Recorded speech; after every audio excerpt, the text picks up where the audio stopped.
Hello and welcome to the video version of the Happier at Work podcast. I'm your host Aoife O'Brien and my guest today is Angharad Ross. We talk all things onboarding, the importance of onboarding, how to get it right as an individual, as a manager and as an organisation. So if you are in any way involved in onboarding of people, then this is definitely a podcast episode for you. If you enjoy the podcast, don't forget to subscribe to the channel and you will get notified every time a new episode goes live, which is every Friday. Thank you so much for watching and listening. Angharad, you're so welcome to the Happier at Work podcast. I know we've had a couple of really interesting discussions, so I'm really excited to see where this podcast episode is going to go. It's like us having a conversation, except we're secretly recording it. Well, maybe not so secretly. But you want to give people a little bit about your background and what brought you to doing what you're doing today. Yes, thank you very much for having me. Happier at Work's one of my favourite dog walking podcasts. I'm very excited to be talking with you. So my name is Angharad Ross, and I'm on a mission to help changing roles be a more successful and a smoother experience. And that comes from my own experience, which has led me to do what I do today. So my background is big corporates. I've worked in corporate healthcare, global organisations in mainly commercial and strategy roles, working with big retailers like Tesco and Boots. And a few years ago, I wanted to focus a lot more on the bits I really loved about my role, which was helping my team get to where they wanted to go, helping the organisation be a better place to work. And so I retrained as a leadership coach. And as part of that experience, I was finding that people were coming to me and saying, oh, I'm starting a new job and I'm feeling really scared or overwhelmed. Different people come with different things, but can you help me? And so I naturally found myself getting really involved and really passionate in that process of starting new roles. And then I started to read some stats that 1 in 2 newly promoted leaders or executives fail within the first 18 months. 20% of people starting a new role leave within the first 45 days. And these stats haven't changed in 15 years.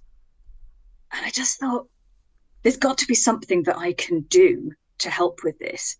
In my 15 years of my corporate career, I changed roles 13 times, worked it out the other day. Wow. That's nearly once a year. And it's a big change and a big transition. And there's not as much support as you'd think out there for people going through that. It should be exciting, an amazing learning opportunity, but it also ends up being overwhelming, kicking people's confidence, leading to lack of clarity and direction. So it's a real mishmash, a cocktail of things going on. And I support people and organizations to make that successful and smooth. I mean, there's so many different avenues we can go down to, so many different things that we can talk about. And it's so relatable to me as someone who I haven't quite changed roles 13 times, but it's, I was going to say it's 5. It's definitely more than 5. Maybe it's between 5 and 10, something like that. But I know the struggle of starting in a new role.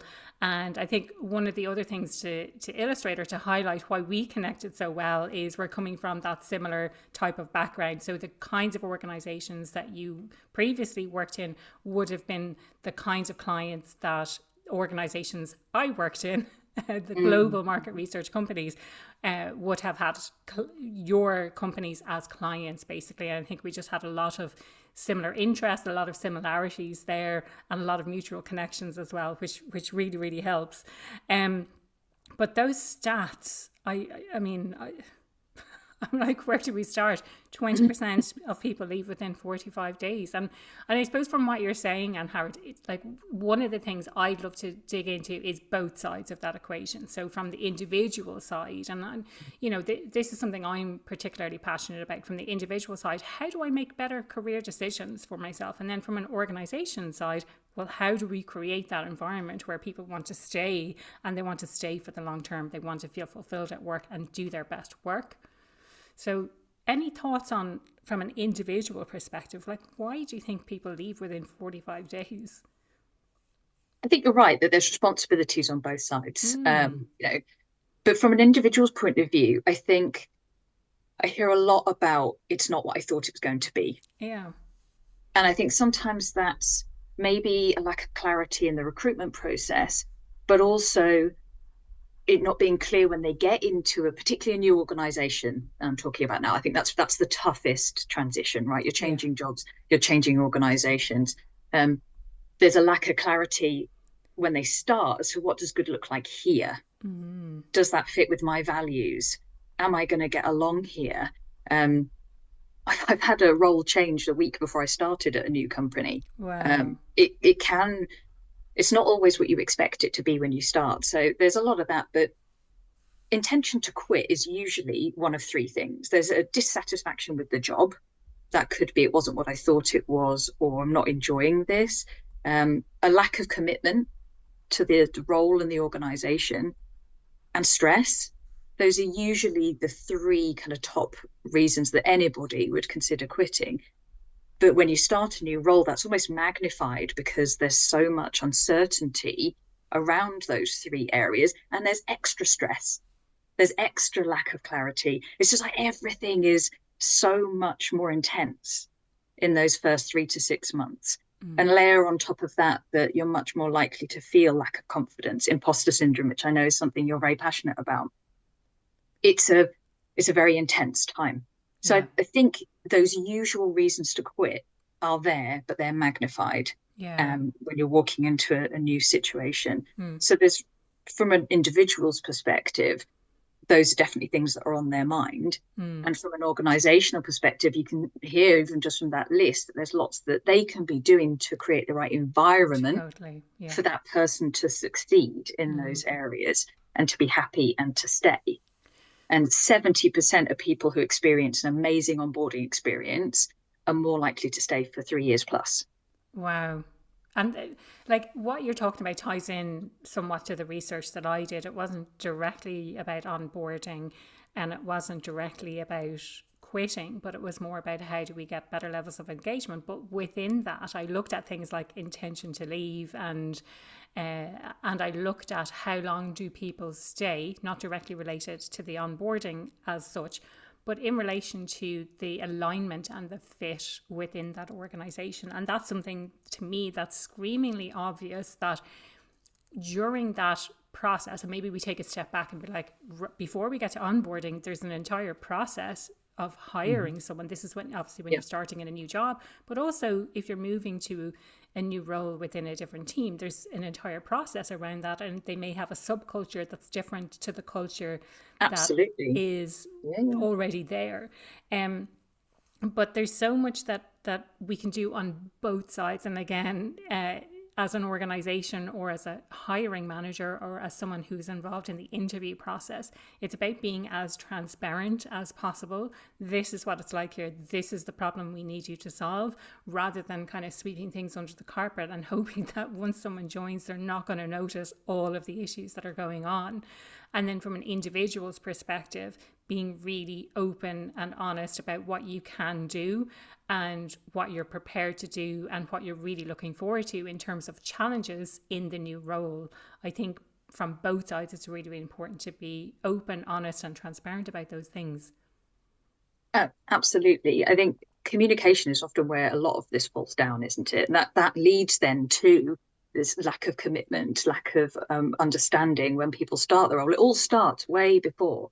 It is that moment, and there's a there's a balance between this idea of sort of cultural fit and making sure that we're bringing in people who are right for where we want the organization and the role to be going. And I've certainly had an experience where I was brought into an organization because I was so different. And I don't think I was really aware at the time that I was being brought in to help the place be a bit different. Around the same time, a few of us with similar backgrounds, similar personality styles were brought in. And looking back, I wish they'd just kind of said, like, this is going to be a bit different for you.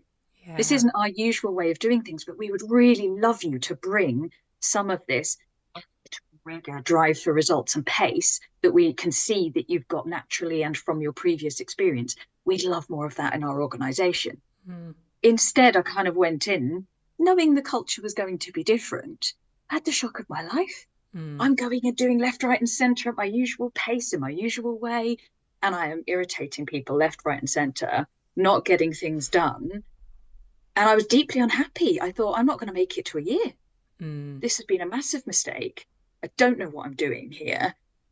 And I think if it had been communicated early on, we would love you to bring more of this and this, but we're not there yet. Yeah. So this is how we operate. This is how we get stuff done. For you, that might be a bit different. So here's how we're going to support you to help us. And this is why we really want you in this role. Yeah. Yeah. Rather than me spending the first 3 or 4 months just annoying people and doing things wrong in their terms, Yeah. and thinking it wasn't the right place for me. I ended up being there for a very long time when I figured out what unique role I could bring and how I could blend my previous experience and my natural tendencies with what was already brilliant but different about that organization to help try and bring the best of both worlds together, which is what I think they saw from me originally. Yeah. But Yeah. nobody Yeah. said it. It would have just been so much easier if there'd have Just been that say it. awareness and Yeah. understanding. Just say it. And I don't think I was super clear at that age either what my values were, how I was different, because I'd only ever been at that point in one company. I'd grown up in that company, if you like, didn't know any different. So I didn't realize how different it could be and how Yeah. different I could be Yeah. if I was open to letting the organization and the culture shape me more. It's funny, I think. I mean, you've brought up a few things there. One of the things I would love to touch on is this idea of pace, because I think different people work at different paces. I tend to be really high paced. I don't know, is that natural? I don't know, is that something that I learned from one or a few of the organizations that I worked in? But it really frustrates me, and probably other people get annoyed that they, not that they can't keep up pace, but that I'm going too quickly and I'm not bringing them on that journey with me to say this is where we're going, and things change a lot and they can change quite quickly, and priorities might change and the way we do things might change, because I like to be really innovative as well. So pace, I think, is, it's something that's really important to understand. And I think for people listening today, have a think about where you are now, and is it at that nice pace that you like to work in. Certainly for me, in one of the organizations that I worked in, it was heavily bureaucratic, and to do anything required several levels of approval, let's say. And like that for me was stifling to try and do something. And the example I always think of is to send out a local marketing email to our clients in Ireland required approval from one of two marketing specialists based in the US. So globally, anyone who is sending a local marketing email through the platform, as opposed to directly emailing clients, but through our marketing platform, had to get approval for the branding, for the wording, for all of that kind of stuff from people in the, and it's like, if we want to do something quickly, like that's definitely not how to do things quickly. If we want to innovate, there definitely wasn't room to innovate, because trying to challenge how things are done, it's like you go through all of these layers of bureaucracy to try and make any changes, let's say, and decisions were often at a global level as opposed to the autonomy at that local level, I think.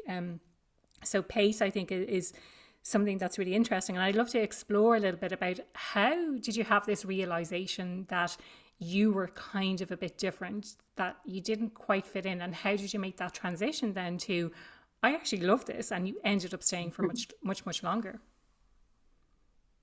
I think quite early on, I realized I was a bit different. And I think that was a lot. I think the pace was an obvious one. There are certain things that are more obvious than other. Pace is definitely one of them, but also assumed level of responsibility and autonomy.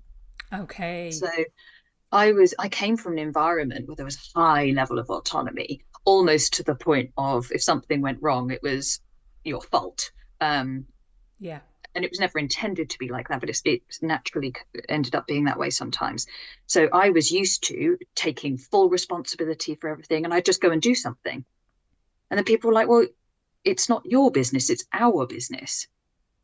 And that was an interesting terminology. And I'd leave work and think, that's different. And there's some really lovely things about that. I can get more help. Oh, it's not just down to me here. And I think so. I think the language that people use, the feedback that you get, and the the obvious initial differences and ways of working is not necessarily a bad thing. It just helps you understand where you are versus where everybody around you is, and what role you want to play in that environment, that new environment. Um, and at first, I just thought, oh yeah, I'm gonna try harder to involve other people. Yeah, yeah, yeah. But it didn't come easily to me because I'd been Mm, brought up, trained, if you like, in one way, and I just thought maybe it's not for me. Maybe I can't do it. yeah. And I was like, well, just from a CV point of view, I'd like to stay here for a year. I'll keep going. I'll keep It's so trying. funny, that CV And thing, isn't it? We all I think it. know. I have to stay here at least. And, we all have our own ideas of how long we should stay in a role so it doesn't look bad on our CV. And, like, this is obviously for another episode, but the whole use of CVs for the purposes of job applications is just beyond me as well. I'm like, why are we still using CVs in this day and age? It's ridiculous. I would agree. And as I would always say to people who, like friends that come to me and things, and say, oh, I'm worried about a gap on my CV if I go traveling. So I took a year to go traveling. And I say, from a hiring manager perspective, I would have actually been really interested in that. What led you to do that? What did you learn? Yeah, What can you bring from that? And I think most people now, most organizations have got much more of an open mind about that. yeah, But in many ways, I was glad I had that perception because it made me stick at it a bit longer.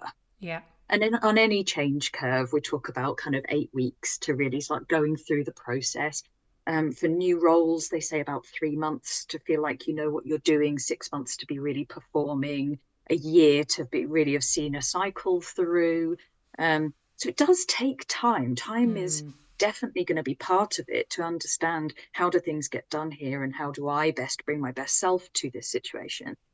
So I'm glad that I did give it more of a go because I started to notice that this different way of doing things had some really lovely benefits for me. And also, I started to see greater, I think, diversity of thought that I hadn't necessarily experienced before because I came from an organization where a lot of people were quite similar. And sometimes that's incredibly powerful. I'm not saying that there's a right or wrong here at all. I just was experiencing something different that I personally liked. I thought, oh, actually, I should try and do that a bit more. I think I needed a why to start yeah, being different. I needed to see the benefit of being different. I needed to experiment with talking to people differently, being different in meetings, remembering to put a meeting in before making a decision and just going and doing something, new habits. Um, yeah, then I started working that way and I thought I can bring some of that pace in. I can excite and motivate people to get more of the pace going that I need, but I also need to accept that if I want that diversity of thought, I want the support, I want yeah, the collaboration, I am going to have to slow down a little bit and do things a bit differently. And when I started getting into a groove with that, I started to learn more about myself. I started to be much more open minded. And I was like, oh, I really like this. And it didn't mean I wasn't frustrated often with various elements of it, but nowhere is perfect, especially if you're trying to, I wouldn't say I was consciously like, let's make a change, but I wanted to help. I wanted to help it be better, bringing mm, my ideas of best practice and thoughts in to make it be better. yeah, But it wasn't easy, but I am glad that I did it. And I think going to an organization that did care about things like doing personality profiling and mm, workshopping that as a team and understanding the impact that our styles have on each other's communications. There was a there was this feeling of that greater tolerance, I suppose, that led to an understanding that, yeah, I'm a bit like that, you're a bit like that. Ha ha ha. Means we're probably going to have to be a bit more careful with the way we work. And that led to a huge amount of self awareness in me that I hadn't had before. And that I still, it's a lifelong journey, but still something I really draw on.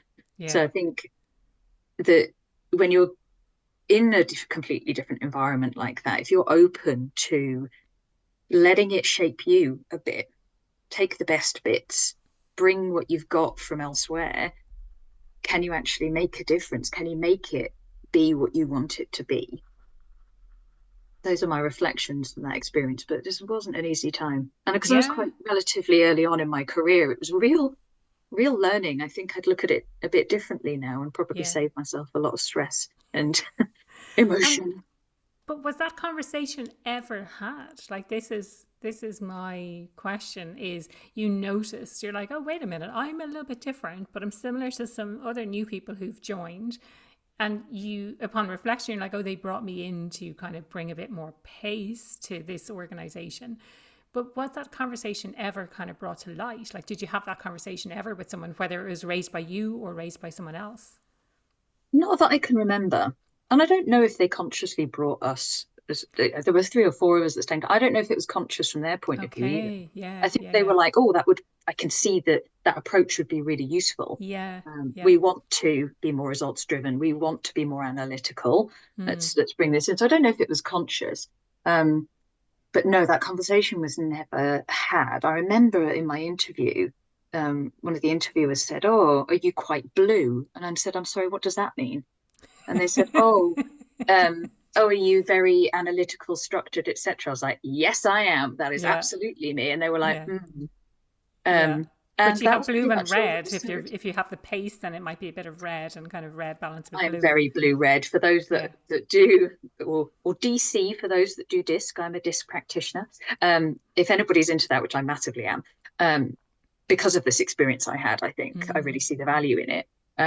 That no one ever said, "Oh, as an organization, typically we are quite green." Yeah. I obviously wouldn't have understood those concepts at the time, but it could have been explained, I think, a bit differently, Yeah. Yeah. which might mean that sometimes you might need to consider this or consider that. But having been in that situation myself, receiving new people into the team, and I think this is a general challenge with onboarding, is so much of employee engagement satisfaction sits with the manager. We know that there's that Yeah. old adage that people don't leave organizations, they leave managers. Um, we've talked about intention to quit, about dissatisfaction with the job, lack of commitment, stress. Managers have such a huge influence on that. But having been a manager and been a leader, you're going 100 miles an hour. Mm. You've got this new person joining. You put together an induction plan, and I would call it induction, not proper onboarding, especially Oh, knowing yeah. what I Yeah. know now. Get them up to speed quickly because I need them up to speed because of the team. Blah, blah, blah, blah, blah, blah. You forget to stop and think, this is what we're like here. These are great things. These are things that might not Yeah. be so easy. I hired this person. I have met this person. I think that this might be what they need in order to be successful here. How can I help them? And you don't get the time often, or the organization doesn't put enough emphasis or focus on encouraging you to do that thinking, I think. Um, there's a lot of focus on, yeah, we'll give them the support, we'll make them feel welcome, of course. But what I talk about now in terms of onboarding is so much more than just support, make you feel welcome, get you up to speed functionally, introduce you to a few people. Onboarding should be about so much more. Yeah. And that manager link, manager training on things like, I knew what engagement was and retention was. Did I have some tools and effective strategies to put in place? Probably not. Or if I had been taught them, I certainly didn't know how to live them. Yeah. I was just moving at 100 miles an hour. Yeah. As we said, that's my that's my pace. And it's another thing that you've got to do on top of everything else. I know it sounds awful because it's this people, um, but sometimes it does get that way. Yeah. And as the person coming in, you're like, oh, I've got a really busy manager, or my manager's quite senior. I don't want to Yeah. bother them. Yeah. I don't want them to think they've made an error hiring me. Like I can't hack it if I say that I'm struggling a bit or I'm feeling a bit wobbly. It it's really difficult to create the right environment for and to have those conversations because I think people are so busy and because they forget that what they're used to is not necessarily what everyone else is used to. Yeah. Yeah, there's a lot to be said, and you're so right. Like, I hear a lot of people talking about onboarding these days. And when you said that word induction, I was like, oh my God, that's what we've been doing all this time is induction, which is here's some scheduled time with some people in the business that you need to know, and they'll give their opinions on how you're going to work together or what the company is like, and things like that. Here's some online training that you can do, and the rest is kind of sink or swim, you might say. Mm. Um, I have a friend who recently started a new role, and she is experiencing exactly what you talked about. My manager is so busy, I can't go to her. And then if I do ask questions, she'll think she hasn't got a clue and I've made a big mistake. There's always this fear. And so I think it's so important as managers to make that part of your priority. I'll put my hand up and say, I certainly didn't, because I didn't know about these things. We're not taught these Mm. things when we work in organizations. And But I that's think, why I suppose sorry, go on. interrupted Yeah, you. yeah.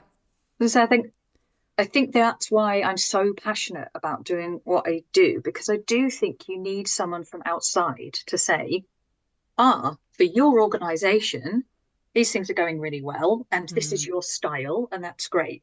Now, certain people are going to find these things really easy. Other people are going to find this really difficult. What you need to put in place is X, Y, and Z. yeah. And also from an individual perspective, people hire me because it's a confidential, safe space to have these Yeah. conversations. Yeah, yeah. And it's so needed to have that almost like external perspective on it, because we get so lost in our own organizations on our own version of normal. Yeah, well, this is it. Like, everything that you're saying, and you mentioned earlier about letting the organization shape you. It's a two-way process. It's an environment that you find yourself in. You contribute to that environment, and that environment contributes to you and how you show up as well. And it's an evolution. And again, this is from tons and tons of research that's been done over the years.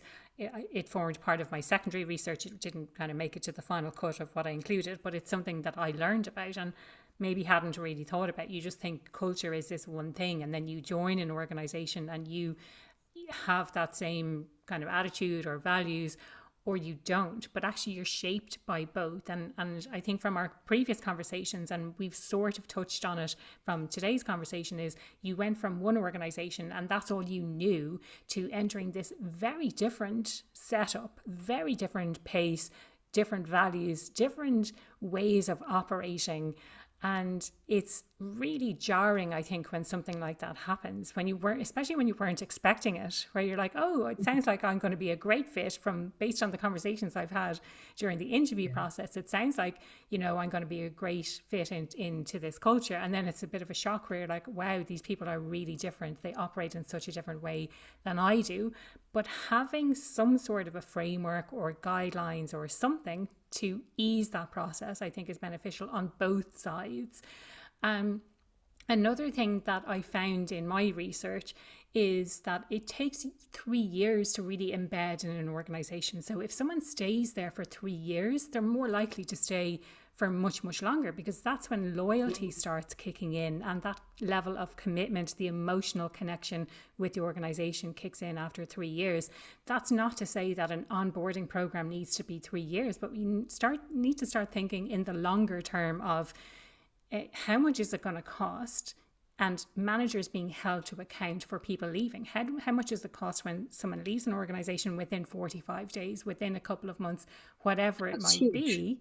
It is huge, but managers aren't necessarily held to account about that. And if it was, you can bet that they would make that time for a more fulfilling onboarding process and give more time. And again, I put my hand up and say, that I wasn't aware of these things previously, and so I didn't do it when I had new members of the team. You just sort of you're providing them with information about how to do the job, rather than giving them a full experience of, this is what the organization does and this is how we work together. And to build on that, and Howard, I love what you had to say about disc profiling, understanding different personality styles, what the organization needs to do or what the manager needs to do to support the individual, and understanding what level of support the individual will need based on their style, and maybe a clash or how things might be done differently. I think it's so important to highlight those kinds of things. No, absolutely. And there needs to be a structure to onboarding, Mm, but there needs to be the flexibility for that style and that customization, particularly for more senior people. where there's much more expectation to shape a role. So got a couple more stats for you here, right? Over a third of organizations have zero onboarding, no structured onboarding at all. And of those that do, only about a third of them have anything that lasts beyond a few weeks or a month. Yeah. And investment in onboarding is really low, which shocks me every time, because you talk about the cost there. I mean, people say when people leave, it costs roughly 3 times their salary to replace them. That is much higher if they leave within the first 45 days or 18 because they months haven't had an because of those opportunity to upfront contribute. costs. Yeah. Absolutely. So it just really shocks me. So you don't want to be too structured, but there has to be something. And it can't be too short, because as you've said, it takes time, and there are different milestones that people have to reach in order to be successful, fulfilled, happy, starting in a new role. And it's not just new organizations. This is when they're promoted. As you said, they change teams or functions or countries. So important to help manage the change. So I sort of developed a cheesy acronym because it's easy to remember. I love a cheesy acronym. Love a cheesy acronym. So I always think about FLIGHT, because we want people to take off and be flying, right? And that stands for foundations. Just get the basics right, like reach out to them before they start, ensure someone takes ownership for them. I've had times when people are like, oh, someone's starting on my team tomorrow. Maybe should have thought about that. I might need to think about getting a laptop and an email address set up for them. Yeah. We laugh about it because it's true. I know. But you turn up and there's no functioning IT for the first 2 weeks. So that's F for foundations. L for leaders, because you do have to tweak more and give even more tailoring for leaders, in particular. I for induction. That's the bit that most people do. That's the easier bit. G for goals. We talked about expectations and communications. That has to start really early on. And it, as you explained, it has to go both ways. This is what we as an organization are looking for from this person, this role. This is what we would love from you uniquely. What do you want from us and this role? What is this for you in your career? Should go both ways. And this is how things get done here. This is what we want you to help us on this journey, etc. Then the H is for holistic development. So it's not just like, oh, we have a nice development, a commercial academy that you go through or whatever. It's tailored to be much more whole training. Exactly. Well, it happens. Yes. Here's a catalogue of training. We expect you to have ticked everything off before you get promoted. Brilliant. That's going to make me great at the next level. So that holistic development, that whole person development, everything from, how you relate to other people to how you influence, how you approach your own development, that complete holistic approach. And then finally, T for training for managers. We've talked about them a lot today. Training for managers is so, so important. And I don't mean just like when I went on my first line leaders training, which was an online course where we learned about models like VUCA and stuff. Thought-provoking, interesting. Did it help me be a better first-time manager? I'm not entirely sure it did. Certainly didn't help me with the pressing things of, oh, by the way, you've got a direct report who's on performance management. Off you go. Yeah. Great. How do I deal with that? So I use that as a bit of a loose framework to say what's going really well in flight, what could be improved. Yeah. And that's not just from an organizational perspective, but from a manager's perspective and an individual's perspective, because I think everybody can take responsibility for different elements of those, but there does have to be clarity of ownership. Otherwise it falls between the cracks because people are busy, because they're not measured on it. Exactly. Because it's not being told it's a priority, because people forget how much it costs when it goes wrong. Yeah, exactly. Yeah. And it costs way less to invest that time in the training and the development up front, rather than having to backfill that role when someone leaves because they don't feel valued, they don't feel listened to. One thing, and I'm sure we've spoken about this before, is getting feedback from the employee themselves on the entire onboarding process. How do they find it? How can it be improved? How are they feeling in the new role? is there someone they can go and speak to? And again, coming back to this friend of mine, I was kind of making some suggestions to her about how she might approach it, and she had some ways that she had approached it in the past. So thinking about like this idea that your manager is busy, yeah, everyone is busy, but your manager has to make time for you. Like that is their primary job. They might have other stuff to do as well, and most managers these days have that dual role of being a manager and also having the day job at a more senior level. But they the priority should be developing people, and especially someone who's new to the team, and not giving that impression. I think, again, coming back to our perception of people or how people perceive us, if you're giving the impression that you're really busy all the time, then how are you going to engage with people? It makes you feel important if you're busy, if you have loads of meetings going on, if you're doing loads of important work. But actually, if that's causing a disconnect between you and your team, then what's that doing for the long-term goals of the business or the long-term viability of the business as well? So thinking about like, oh, I'm sorry to disturb you, you're so busy, but rather, I have certain times that I'm available, for example, or if it's a genuine emergency, then feel free to call me. But if it's not, then you can hold it off or send an email, and I'll check my emails at the end of the day and I'll respond. I will respond then or something. But this idea of always being busy, I think is it's causing so many issues in organizations. I've been there myself. I totally get it. And I actually got feedback quite early on in my first leadership role from my team saying, we just can't get hold of you. We don't know when you're Yeah. free. And I felt really pulled in so many different directions. But I knew that my team had to be my number one priority. And we ended up having to put in blocks in my calendar that were protected, that were like drop-in sessions. And Yeah. that worked quite well for that particular team. But it's all about agreeing what's going to work for the team and communicating that. Yeah. So I had a boss who used to say to me, if you call me once and I'm busy, I'll call you back when I can. If you call me twice, I know I really need to call you back. So we almost had Yeah. like a little code, a little Like system. rules. Yeah. It's Yeah. absolutely, but I think it keeps coming back to communication, doesn't it? What's my expectations of the way we should be working together? But what are your expectations and what are your needs? Yeah. What's going to work for you? Because I'm conscious I can be very structured. So Yeah. putting time in my diary for drop-ins works quite well for It me. But I works for said to you, my and it team, would work well for me as well does because that work I'm. for everyone else? Yeah, exactly. If they're a bit more fluid, if they don't plan stuff in advance as much. Like I plan stuff in advance, so I like to have time blocked out in my calendar for things like that. But I think coming back to this idea of DISC, that's where that comes in really useful. I think to have those open, honest conversations about how people communicate with each other. And I'm noticing myself since I learned about DISC how I communicate, and sometimes I have to. Sometimes I'm D. Sometimes I veer into D, which is not my strong. Like I'm generally the S. That would be my primary thing. I would be a strong D as well. But sometimes when other people go into too much detail, I switch off because it's too much detail for me.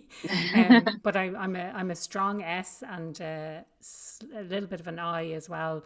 But D is not strong. But sometimes when I'm sending a communication in email, for example, I have to remember to put in the "and how are you" at the start, because I forget. I launch sometimes straight into that. This is what I want to say, and again, that probably comes from 2 decades of learning how to communicate and get my point across. Because if I think of some emails, and these would be more personal emails that I used to send way back when I used to send emails, I was going to say we didn't have text. I'm sure we had text, but I would have sent emails to people to stay in touch with them. And there would be really long, I'd have to go back and look through and see what I was talking about, but they'd be really long and detailed type of things that I'd be sending to people to keep them updated on what's going on in my life, basically.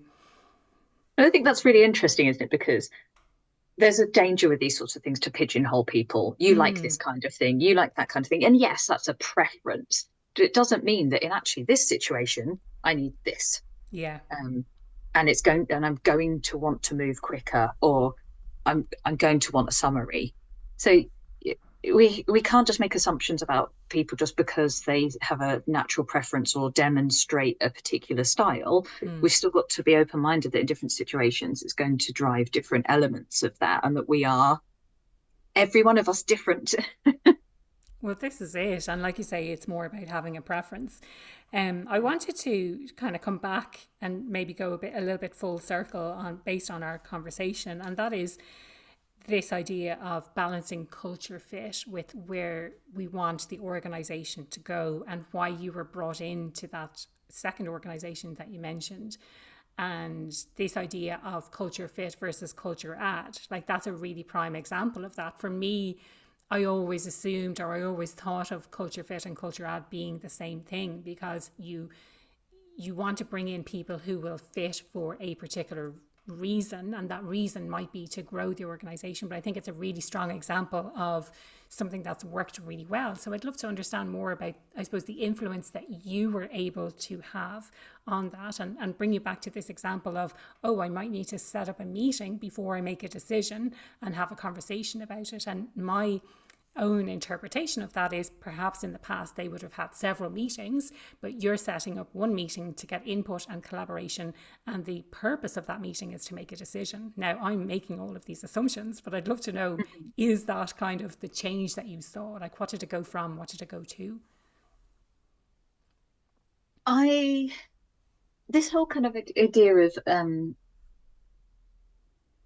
culture fit and culture add is really interesting. And when you were talking about it, I was thinking, but I think the reason that they wanted a couple of people that were going to bring something different was still part of who they fundamentally were at a cultural Yeah. level, because that valuing different perspectives was Yeah. something that was always very much there. Yeah. So I think some organizations are going to be up for that and some Yeah. aren't. Yeah.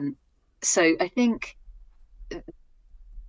they knew that they wanted to be faster. I think they knew they wanted to be more results driven, and I think they knew they wanted to have better financial rigor.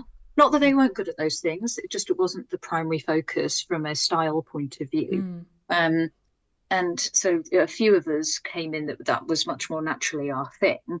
And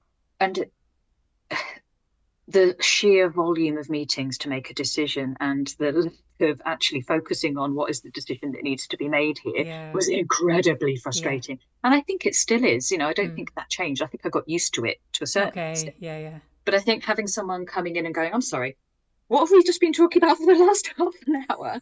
And what decision have we agreed on this now? Yeah. So I'm going to go and do this. You're going to go and do that. I think sometimes just having somebody to just cut through and say, are we all okay with this now? Yeah. Not going off and doing it on your own as I started doing. I think it's just about helping it getting to where everybody wants to get to, but maybe challenging some habits that are being ingrained that are maybe not as useful. Yeah. And That that's you're so pluses and used to doing minuses it. with This every is person. Yeah, Yeah, this is how it's it's the way we always do been done. things.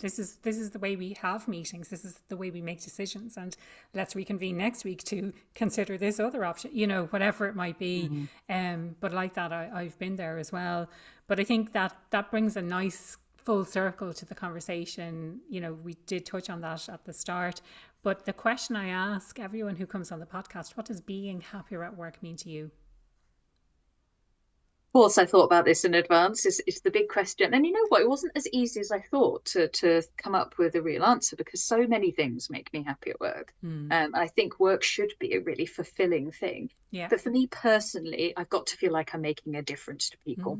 Yeah. And that's why I do what I do. And in order to help me do that, I personally need clarity on exactly what I'm trying to achieve and how I'm going to go about it. But freedom is my number one value. So I have to have the freedom to be able to experiment with it, to Yeah. do it the way that I need to do it for me. And it's not always the easiest balance, but to be able to make a difference and be clear about how I'm going to do that, but be myself while doing it. Brilliant. I love that.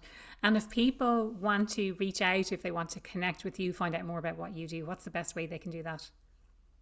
LinkedIn is a great way to stay in touch. So my name is Angharad Ross, Angharad Ross. I'm quite active on there. So that's a good way to message me or engage and keep in touch. Brilliant. Thank you so much for your time today. I really, really enjoyed this conversation. And I know that anyone who's listening today who is not currently doing a kind of formalized onboarding process, or if they're a manager and they're feeling like they're busy all the time, they don't have the time to give to their team, I think it's going to at least challenge thinking and trying to figure out solutions as to how to change things. So really, really appreciate that. Thank you so much. Thank you.